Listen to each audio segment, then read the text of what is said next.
Assalamu alaikum Iqbalians. We are here for science lecture class 8th.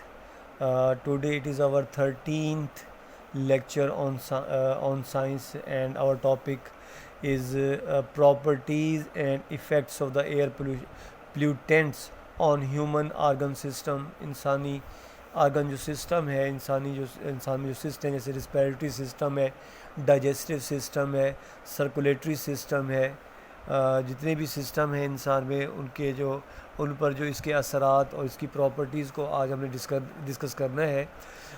Last topic में हमने जो है air pollutants के सोर्सेज को डिस्कस किया था। आज का जो टॉपिक है वो इसकी इफ़ेक्ट्स भी हैं और उसके साथ इसकी प्रॉपर्टीज़ भी हैं। सबसे पहले जो एयर पोल्यूटेंट मैंने लिखा हुआ है वो है कार्बन मोनोऑक्साइड। कार्बन मोनोऑक्साइड, जैसा कि लास्ट टॉपिक में बताया था कि किसी चीज़ के नामुकम्मल जलने से पैदा होती है, ठीक है। इनकम्प्लीट कंबंशन जो है उससे ये गैस पैदा होती है और इसमें कार्बन के अनजले ज़र्रात होते हैं। मतलब मुकम्मल तौर पर जो जलने का प्रोसेस है वो नहीं होता, तो ये धुएं की शक्ल में और उसमें वो ज़र्रात मौजूद होते हैं जो हमारे रिस्पिरेटरी सिस्टम पर काफ़ी जो है गहरा असर छोड़ते हैं। तो इसमें जिसकी प्रॉपर्टीज़ हैं, पहले it is a colourless, odourless and poisonous gas. ये बेरंग, बेबू और जहरीली गैस है। ये इट काजेज़ हेडेक, धुएं से जो है सर में दर्द होगा, ब्रेन डैमेज, दिमाग जो है वो ख़राब होगा, रिस्पिरेटरी प्रॉब्लम्स जो है और सांस लेने में प्रॉब्लम इससे पैदा होंगी। इसके अलावा जो है इट बाइंड्स विद हेमोग्लोबिन, क्योंकि हेमोग्लोबिन एक ऐसा मादा होता है हमारे ब्लड में जो ऑक्सीजन को कैप्चर करने में मदद देता है। अगर ये बाइंड्स हो जाए, जैसे हम सांस लेते हैं और ये बाइंड हो जाती है जो है उसके साथ ब्लड के साथ, तो हेमोग्लोबिन के साथ, तो फिर ये जो reduce it's oxygen carrying capacity, तो ब्लड जो ऑक्सीजन ले जाता है जिस्म के हर हिस्से में, तो उसकी जो कैपेसिटी है वो रिड्यूस हो जाती है, कम हो जाती है। तो ये इसके इफ़ेक्ट्स थे और इसकी प्रॉपर्टीज़ थी। उसके बाद नंबर 2 पे जो हमारा पोल्यूटेंट था वो सल्फ़र डाइऑक्साइड था। It is a colourless gas with irritating smell. मकसद है कि एक तो ये बेबू गैस है और लेकिन जब इसकी स्मेल होती है वो चुभती है, इरिटेट, इंतशार पैदा करती है, बेचैनी, बेसुकूनी सी पैदा करती है। इट काजेज़ एसिड रेन, और ये एसिड रेन का, क्योंकि सल्फ़र डाइऑक्साइड और जब हवा में मौजूद नाइट्रोजन के साथ मिलती है तो जो है सल्फ्यूरिक एसिड और जो है और नाइट्रिक एसिड जो है ये जो है बनते हैं, और वो दोनों जो सल्फ्यूरिक एसिड है या नाइट्रिक एसिड है, ये दोनों जो है मौजब बनते हैं एसिड रेन का। उसके बाद it also cause disease like breathing difficulty, सांस लेने में प्रॉब्लम भी सल्फर डाइऑक्साइड से हो सकती है, नमूनिया हो सकता है, एंड लंग कैंसर और फेफड़ों का कैंसर भी इससे हो सकता है। इट कैन आल्सो काज जो है ये वजह बन सकती है कैंसर की, अस्थमा की एंड कार्डियोवास्कुलर डिजीज़, और जो दिल के पट्टे हैं, दिल के जो मसल्स हैं, उनकी बीमारियों का मौजब भी ये जो है बन सकती है। तो इसके बाद तीसरा जो पोल्यूटेंट है हमारे पास वो ऑक्सीजन, ऑक्साइड ऑफ नाइट्रोजन है। तो दे आर टॉक्सिक गैस है, जहरीली गैस है ये। They also cause acid rain, ये भी एसिड रेन का मौजब बनती है, जैसे कि थोड़ी देर पहले बताया कि जो है ये सोडियम के साथ मिलकर नाइट्रिक एसिड बनाएगी, और जो है ये जो है नाइट्रिक एसिड बनाएगी, जो है नाइट्रोजन जो है वो नाइट्रिक एसिड बनाएगी, और इसी तरह जो है ये भी जो है HNO3 होता है नाइट्रिक एसिड। तो जो है ये जो है बहुत ज़्यादा तेज़ तेज़ाब होता है और जो फसलों को तबाह कर देता है, गाल साड़ देता है, और ज़मीन की जो ज़रख़ेज़ी है, फर्टिलिटी है, उस पर भी जो है ये असरअंदाज होता है। They have severe effects on lungs and damage them, ये जो है इस गैस से जो है एक तो शदीद हमला होता है लंग्स पर और उनको ख़राब भी कर देते हैं। उसके बाद अगला जो हमारा इसका जो है पोल्यूटेंट्स है वो है हमारे पास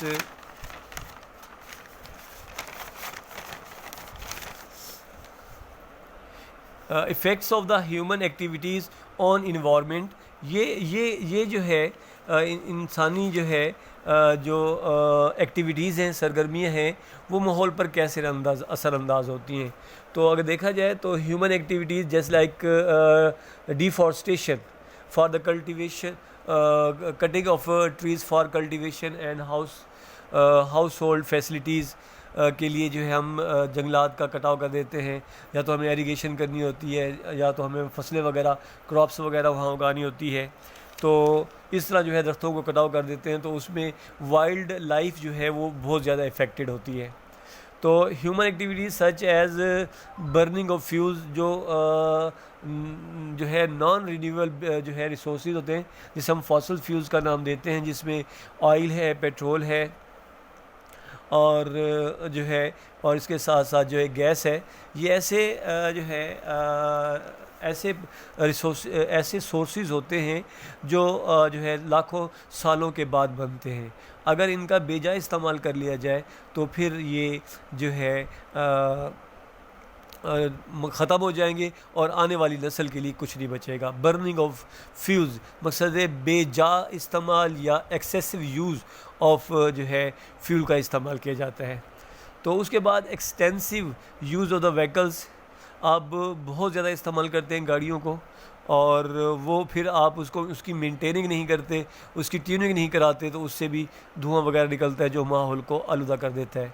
और बाद का फर्टिलाइज़र यहाँ पर लिखा हुआ है, फर्टिलाइज़र जो है जिसे खादें वगैरह कहते हैं, कोई अगर मुनासिब हद तक किसी फसल को खाद दी जाए तो उसकी फर्टिलिटी में इजाफ़ा होता है, अगर उसकी मिक़दार से ज़्यादा दी जाए तो उस फसल को भी नुकसान देगी और इस तरह जो है उसे जो पानी लगाया जाएगा उसमें भी ये शामिल हो जाएगी और फिर वो पानी जो है नालों के ज़रिए, नहरों के ज़रिए, दरियाओं में और एक्वेटिक लाइफ को जो है वो नुकसान देगा।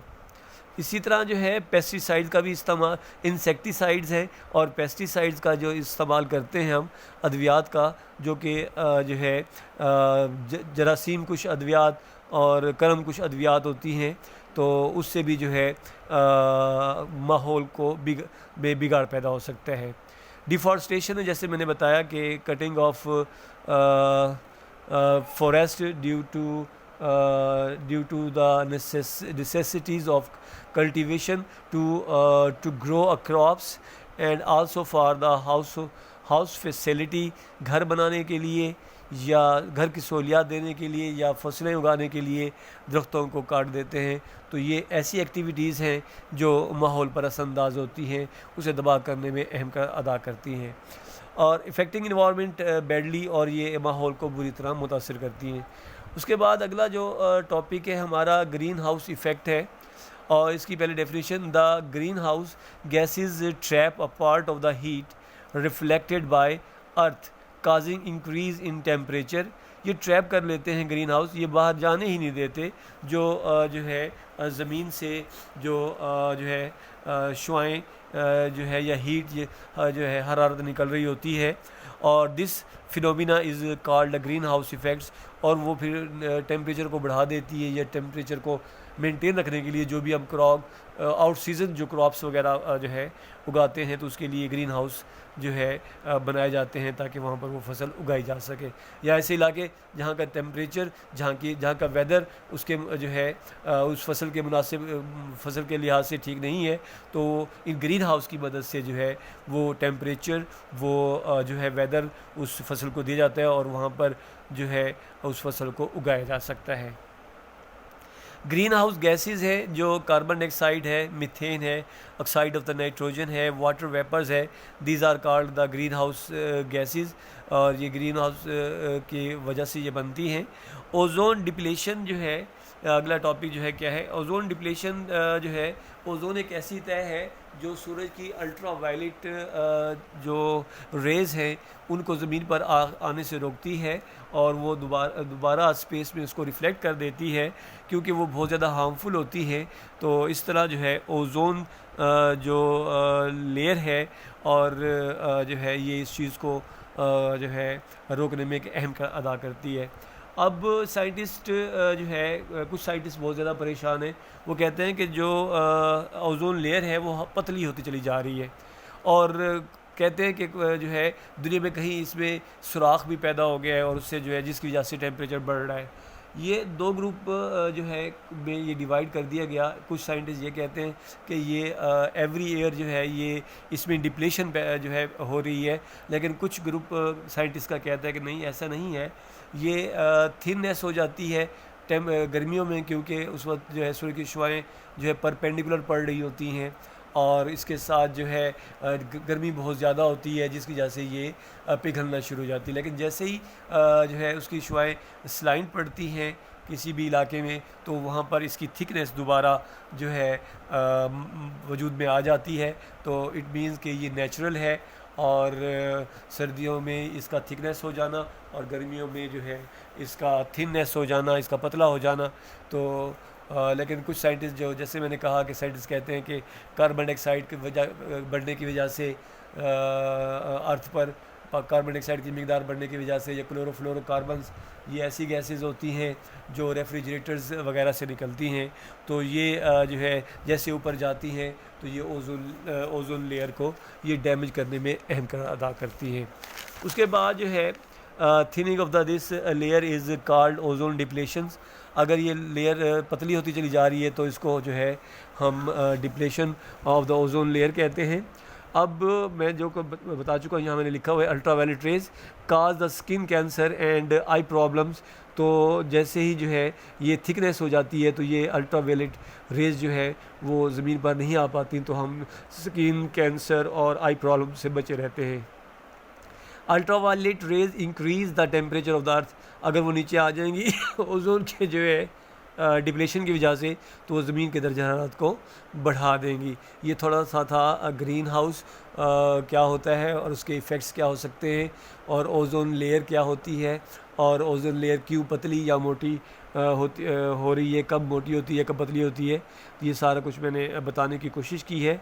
उम्मीद करता हूँ आपको लेक्चर समझ आया होगा। और आखिर में मैं इसका होमवर्क दे रहा हूँ, व्हाट इज़ ओजोन डिप्लेशंस। इसकी डेफिनेशन लिखनी है सिर्फ आपने। Right formula of the ozone. Ozone का फार्मूला यहाँ किताब में भी ना हो, O3 कहते हैं इसको। जब O के साथ नीचे 3 लिख दें तो इसका ये फार्मूला कहलाता है। What is green house effect. तो ग्रीन हाउस की वजह से जो असरात होते हैं वो क्या है, उसकी डेफिनेशन है। और right effects of the sulphur dioxide के इफ़ेक्ट्स लिखते हैं आपने। Right the effects of the carbon monoxide, और कार्बन मोनोऑक्साइड के भी इफ़ेक्ट्स लिखते हैं। 5 क्वेश्चन हैं, छोटे छोटे सवाल हैं। उम्मीद करता हूँ ये याद भी करेंगे और होमवर्क भी करेंगे, और फ्राइडे को ये होमवर्क जमा भी कराएंगे। अल्लाह ताला आपका हामी नासिर रहे। अल्लाह हाफिज़।